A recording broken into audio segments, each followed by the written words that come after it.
Guys, ஆக்சுவலாக பார்த்தீங்கன்னா ஒரு சின்னதாக ஒரு வேர்ல்ட் ரெக்கார்டாக பண்ணியிருக்கோம். இது வரைக்கும் யார் பண்ணாங்கன்னு எனக்கு தெரியல. இந்த இடம் பார்த்தீங்கன்னா கன்னியாகுமரியில் இருக்க சன்ரைஸ் பாயிண்ட்டு. அங்கே அந்த கல்லுக்குட்டெல்லாம் போட்டிருப்பாங்கள்ல, ஆக்சுவலாக அங்கே பார்த்தீங்கன்னா நாங்கள் ஒரு பக்கம் ஏதாவது ஃபோன் விழுந்துச்சுன்னா அதை எடுக்கவே முடியாது, எந்த ஒரு பொருள் விழுந்தாலும் எடுக்க முடியாது அப்படிங்குவாங்க. ஆனால் பார்த்தீங்கன்னா நாங்கள் போனப்போ சன்ரைஸ் பார்த்துட்டு இருக்கும்போது ஒரு ஃபேமிலி வந்தாங்க. அவங்க வந்து அந்த குழந்தை வந்து ஃபோனை தூக்கி உள்ளே போட்டு தெரியாமல் அதை தேடிட்டு இருந்தாங்க. சரி ஓகே, நாங்களே எங்கள் பாய்ஸும் அங்கே இருந்தோம் பார்த்தோம். சரி ஓகேன்னு சொல்லி நாங்களாம் பிளான் பண்ணி தேடி கண்டுபிடிச்சி, எப்படி சொல்கிறது, 1 மணி நேரம் ஆயிடுச்சு.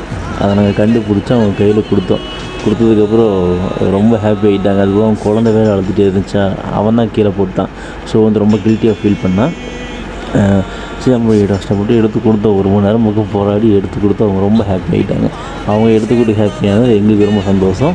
ப்ளஸ் வந்து அவங்க ஃபோட்டோ எடுத்துகிட்டு டீயெல்லாம் வாங்கி கொடுத்துட்டு போனார் மனுஷன்.